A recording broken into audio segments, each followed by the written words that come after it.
This is John Cola with GrowingYourGreens.com. Today I have another exciting episode for you. We're here on yet another field trip and all the way in Houston, Texas. So hey, howdy, big Texas hi to all my Texas growers out there. This is gonna be a very exciting episode for me and hopefully for you guys too.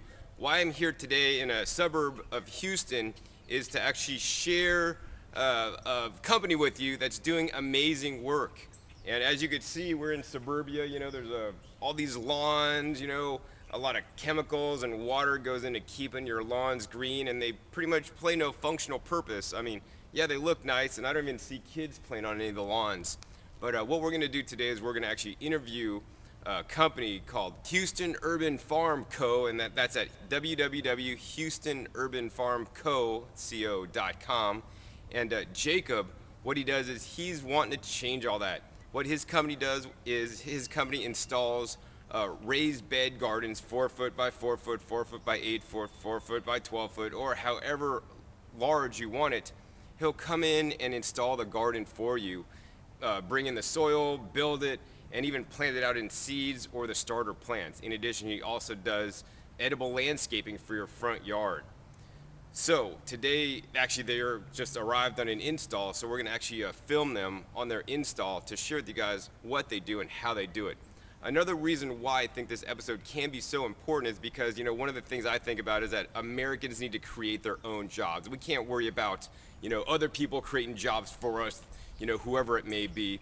You know, I like, you know, I'm an entrepreneur at heart, and when there's a need, you need to fill it. So, you know, the need that Jacob is filling in the greater Houston area is allowing people that wouldn't normally plant a garden to basically, he comes in, builds it all, does it all for you, and all you got to do is come out there and water it and harvest the food. So I think there's no better joy than picking your own food and eating out of your garden, and he makes it happen. And just likewise, you can start a similar business in your city to help other people grow their food, whether you want to do an install for them or whether you want to do an install and then, you know, come back every month or every week and check up on it, you know, have a maintenance program where they're paying you to come back.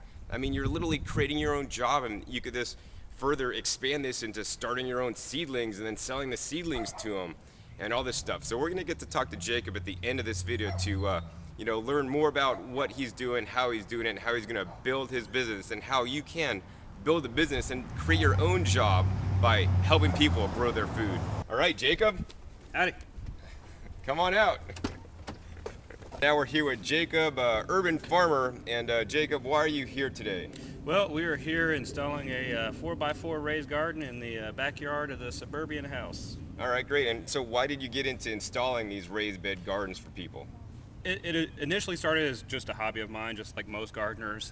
Just kind of put a couple in my backyard, and then started reading a little bit more, and you know, just kind of reaching out to people. Started installing for friends, and then I realized, you know what, I could actually get paid to do this, and then also spread gardens all over the Houston area. And so that's kind of the initial get-go on why I started it. Wow, that's great. So you're going to install a raised bed garden kit here. So what are the steps you have to go through to, you know, put it in, and, you know, how long is this going to take? Generally with me and my coworker, it takes us about an hour to install the garden. And with that, we start with the, you know, we have our rough cedar wood that we use. So we're going to construct a box. We choose a place in the backyard where the sun path is good, and then we throw in our soil, and we also have our weed blocker underneath that, and then we plant the seeds and line out the square foot garden, and then we introduce the customer to gardening. Wow, that's very great. So we're going to get to show you guys actually part of the process today on what Jacob goes through to do an install. So hopefully, whether you're doing your own install or want to hire Jacob if you're in the Houston area, or even start your own business to do installs in your neck of the woods so that more people could get growing. So I went back and saw the backyard where the raised bed is to be installed, and now we're going to have Jacob actually go over with you the materials he's using to build the raised bed. I mean, this is very simple. So Jacob, what material are you using today to build the raised bed with? All right, well, first of all, the frame is made, we use 6-inch deep, 2-inch thick rough cedar. The rough cedar is prime choice because of its longevity. Out of this, you're going to get 5 to 7 years, maybe even more. and plus it's just a natural deterrent for a lot of wood destroying insects. Plus it also looks cool. I mean, a lot of the rough cedar has cool little knots in it, so you know, I like seeing vegetables grow, but also like to see, you know, that it's planted in something real nice. What we do is we buy it in 8-foot length. Again, it's 2 by 6. We buy it in 8-foot length, and then we cut that 8-foot length in half. Most of the gardens that we install are 4 by 4s. And again, we use the square foot gardening method, so we're able to plant 16 different plants right there. So that's the frame. Another important piece is how you're going to hold that frame together. A lot of just normal house screws aren't going to work. What you need to have is a good decking screw. For putting it together, we use 3-inch decking screw. They're the brown screws, and they're not going to rust, and they're going to last a long time as well. And then that's as far as constructing the frame, it's that simple. I mean, it really is a very easy thing to do. So Jacob, so why do you use the rough cut versus the, you know, the pre-cut? So like that must be kind of hard to find. Like you can't just find that at your standard Home Depot, right? That's a good point. You actually can find it at Home Depot and at Lowe's. A lot of times, and it's very few of those stores that it's actually in. Most of the time we get it from a lumber yard because they almost always have it in stock. However, there are a few, especially here across the Houston area, Home Depots and Lowe's that both carry 2 by 6, 2 by 8, 2 by 10. And they carry them in 8-foot lengths, 10-foot lengths, and 12-foot lengths. So you can find it, and I prefer to use this versus the more smooth, because a lot of places will have the 1-inch, but I want it to last a really long time. That stuff is still rated for a really long time, but I just like the look more than anything with this rough cedar. Yeah, I would definitely agree. The rough cedar or the rough cut is the way to go. It's also thicker, and it just has a nice rustic finish. So you're actually getting more wood that's gonna last a lot longer. So have you had any customers that have requested like using something else besides like real cedar wood? No, I haven't had any request anything different. As far as, you know, how I would receive those requests, I'm not too sure, because I'm very confident in this style of cut right there. I know there's some other stuff out there, might have even seen it on a certain video somewhere, talking about another company out of the Northwest, out of Oregon, with some other type of breeds of wood. But as far as availability, this is the good one to go, and I will do what I can to educate the customer so they do choose the rough cedar versus anything else. Now, how about using like something like pressure treated wood? I don't use any pressure treated wood. I want everything as natural as possible. There's a lot of theories out there that, you know, as the chemicals can leak out into the garden themselves and affect your plants, a big idea of mine is I want my food as natural as possible. And so going with the rough cedar, you're completely untreated. It's as natural as you can get. And so, yeah, I highly recommend against any pressure treated, anything that a chemical has even been close to. I would totally agree with that. So I think, yeah, the cedar wood is good, a redwood, or like even like a juniper wood, which is I think the video you were talking about. Yeah. All right, so the next step is we're gonna carry some of this into the back, the wood, the screws, and the Milwaukee cordless drill, and we're gonna build this thing, and then we're gonna fill it up. All right, so Jacob's shoveling the soil mix, the soil blend that he's gonna be using in the wheelbarrow to wheelbarrow it back. And before I talk to him, because I don't want to disturb him, he's busy concentrating work, the question I got for you guys is, how do you guys know that you're in Texas? Well, besides the Texas license plates, you're gonna see stars, you're gonna see eagles and flags everywhere. Yeehaw! All right, Jacob, so what are you filling in the wheelbarrow here? All right, so this is a high quality soil. It has a mixture between, it has a lot of different stuff in it. It has a little bit of compost, green sand, and it has about 11 different items put into this, which is key to having a good long-standing garden. You know, you got to start off with your base has to be right from the get-go in order to have a very successful garden. And so we always choose a real high-quality soil to start all of our customers' gardens with. Wow, and I just want to agree with Jacob on that point. Like, the number one place you want to put your money, whether you're building a garden for somebody or if it's in your own yard, is your soil, because the plants you're growing are coming from the soil, and if your soil is depleted, if the soil doesn't have the nutrition in there to feed your plants are going to grow up healthy, wealthy, and strong. Well, I don't know about the wealthy part, but at least they'll be very nutritious for you to eat, and they'll taste better too. So, Jacob, I'm sure some of my viewers that live in Houston that aren't going to utilize your service want to know that what this special mix is, because I would definitely approve it and use this mix in my garden. Yeah, well, this comes from a company here in the Houston area called The Ground Up. They have 3 different locations over the Houston area, and this particular mix is called raised bed and square foot gardening soil. Therefore, it's formulated just for what we do, and it's vermiculite. It has it all in it. So yeah, The Ground Up. I think it's groundup.com. We'll link you to them. Great. So the point I want you guys to remember is to not to shortchange yourself, or if you get into business installing the gardens, don't shortchange your customers, because by using the right stuff, and yes, it will cost more, you're going to get better growing results in the end. Well, I think we're going to go ahead and wheel this to the back, fill up the raised bed, and we'll come back at you when Jacob's going to be seeding it out, and we'll talk more about the seeds that he's using today. Now we're in the backyard, and Jacob and his posse, well, his one helper here, got this raised bed built and filled within about 45 minutes, and they even put the string on. You got to have the string as a touch. Once again, they use those same deck screws that are treated with some standard garden string. I might use nylon that's going to last longer. This will probably last at least a season. And you could compost this stuff. This is actually made out of jute fiber, I believe. And they put on the little squares too to make it look nice and finished. And I encourage you guys to put the string on so that you guys could easier lay out the square foot garden.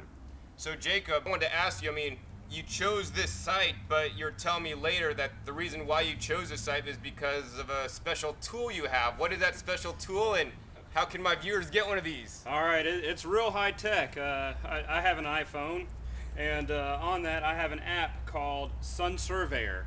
And the Sun Surveyor, there's an option on it. It's called AR View. And what it does is it allows me to look up in the sky. First of all, I get to select my location. It just automatically detects it. And then I find the sun and I trace the sun's path. And it'll show exactly where the sun's going. And that's really how I use it to check where I want to plant the garden. Wow. So in this way, he's assuring that his customers are going to have the optimal sunlight, and they're going to get the optimal production. That's why they're hiring a professional to do this. And once again, whether you guys are growing a garden for your own personal use or going out and building someone's garden for them, you want to use an app like that to find the optimal location to get the most sunlight, because more sunlight means more growth means more food to put on your table instead of coming from the grocery store. So Jacob, besides building the bed, filling it up, and putting the string on and all this stuff, you give the customer the selection of different seeds, and I see you have a whole myriad of seeds there. Do you know how many different varieties of seeds you have in there? Nope. I probably have probably about 30 different ones. Some are yet to come out because that part of the season's already over. And then I'm about to add some more. Because we have a new season kind of approaching, not really a season, but some more availabilities, some more hybrids that we can plant now. Wow, so I even see you have some seeds that changed. Do you prefer organic or heirloom or hybrid seeds or any of those? Or? Yeah, I personally have chosen to go with Seeds of Change. First of all, their availability for us as a company, they have a large stock, so I'm able to get that a lot. I prefer to go things that are USDA certified, which Seeds of Change are. That's really, most of the company's built off of my personal preference, but because I've already researched it and decided what would be good for my customers. I've never had any problems with these seeds. They've always grown, and they always have made me happy so far. So I could see this customer today, they chose a bunch of cucumbers and beans, peppers, and do you plant whatever they want to plant, or what if there's something that might not do well at this time? Because we are here in March, and some people might be saying, isn't starting tomatoes from seed right now kind of too late, maybe? Right. It's not too late at this time. We're getting on the cusp of it. The only things that we plant are things that will grow in the season. There's a great resource here in the Houston area. It's the Texas Agricultural Extension Office, and they have a great planting calendar for the greater Houston area. Because our area is so different than most of the other Region 8 that we're in. And so I use that calendar to give me an idea of what can be planting. The last thing I want to do is plant something in someone's garden and it either tastes bitter or it doesn't grow, or it grows for a second and then it dies. So we only plant things based on what can be planted at that time. Some of the stuff, we go up until the edge, until the last, week or so, and then we cut it off. We take it off our site. If a customer's already ordered a garden with that in there, we tell them when we get there, sorry, you can plant it if you want, but you're not going to get the benefit from it that you want. Wow, yeah, so once again, I recommend if you guys are going to either plant your garden, put one in for somebody, do your research. Many cities and states around the country have extension offices that have these kind of pamphlets and brochures letting you guys know when to plant what things or not. And if you're not sure, you can't find that information near you, ask other gardeners or join a garden club or ask other farmers, because they sure as heck know what to plant, when to plant, because they've been doing it for so long. Another thing I noticed you're doing here, Jacob, is you're very methodical, and not only building the bed, it's really squared off nicely. This is a really professional installation here. It's filled up with some good quality soil. I could tell you've done all your research, and that's what your customers are paying for. Why did you choose to go with the square foot gardening system by Mel Bartholomew? Sure.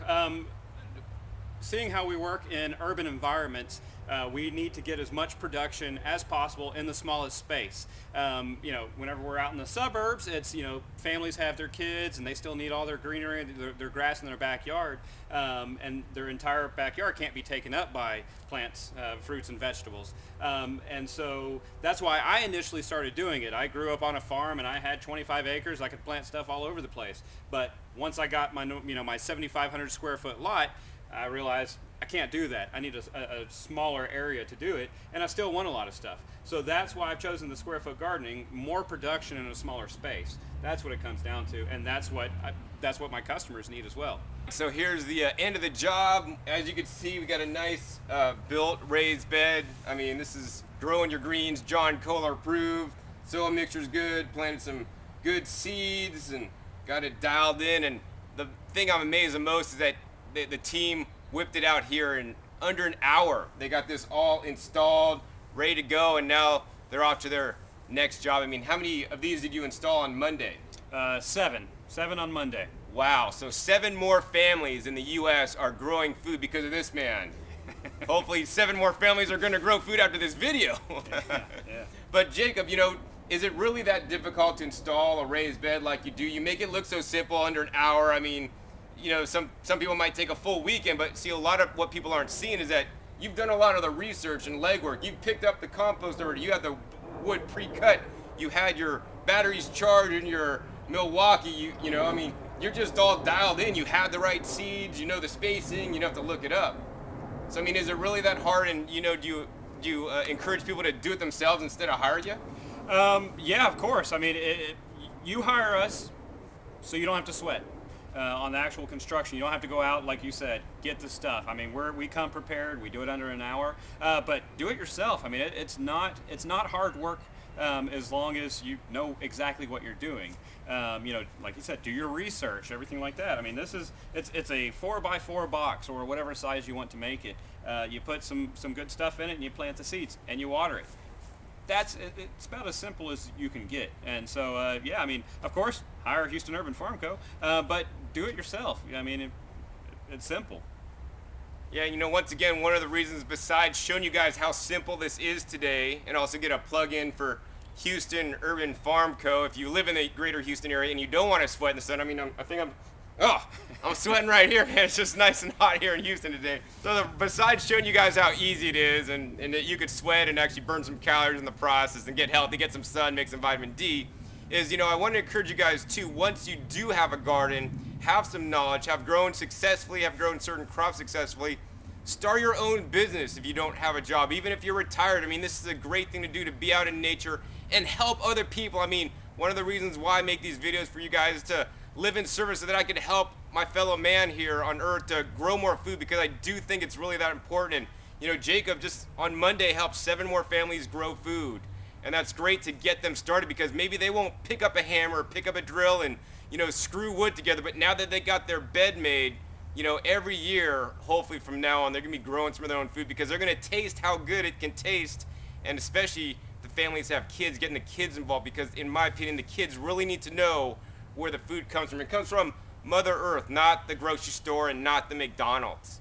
So, Jacob, what other tips do you have for my viewers, that live in Houston, because you've been growing for 10 plus years? What tips do you have for them so that they could have a successful garden like you've been doing and you've been installing for people? Right. What I tell everyone is pick the right location, pick the right soil, don't forget to water it, and pay attention to it. Put it out somewhere. You don't want to hide it behind your house somewhere, out in some corner. You want to see it daily if possible, and then go up and hang out with it. Check out, make sure there's no bugs on it or anything like that. And that's it. I mean, if you follow those things right there, you'll have a successful garden. I mean, it really is that easy. And one of the things you're paying for when you hire Jacob is you're hiring his expertise with his gardening experience. Like if this install here, they have bugs, they're going to take a picture, email him, give him a call. Hey, we got bugs. This is the issue. And he'll tell you how to handle that or deal with it naturally. Because guess what? Bugs will happen in your garden. I mean, guaranteed. Right now I got some good aphid issues happening in my garden, but I got a handle on it, and I'll have an upcoming episode for you guys showing you guys my natural way of handling aphids. But something always comes up, and it's like when you first learn how to walk, you got to take that first step. And even if you take that first step, you might fall over, but guess what? You're going to get back up and keep walking. And that's how gardening is for many people, because I mean, many of you guys, or hopefully all you guys, know how to walk, but you guys might not know how to garden yet. And it's just another learned skill that's really easy that I believe we should all learn in elementary school. So Jacob, do you have any last words of wisdom for my viewers out there in YouTube land? Get a garden, get it going. That's the only wisdom. All right, so if somebody wants to get a hold of you, they live in the Houston area, to start a garden, they want to hire you, and you do the hard work and let them do the easy work, just water it and check up on it every day and pick the food, how can they get a hold of your company? Just visit our website, www.houstonurbanfarmco.com. All right, Jacob, well, I really appreciate letting me come out and film your crew and installing this garden. I've had a fabulous time. And, once again, I want to always encourage you guys to start growing your own food, help others grow your own food, whether you're helping them for free or even starting your own business to create your own job, your own income that'll further allow you to grow more food and do what you love, because I'm strongly believing that everybody needs to do what they love, because so many people go to a job they hate for money they don't need, for food that they shouldn't really even be buying and eating and putting in their body, when they could just simply be growing their own food and living off nature. So hopefully you guys enjoy this episode. Once again, my name is John Kohler with growingyourgreens.com. We'll see you next time, and remember, keep on growing.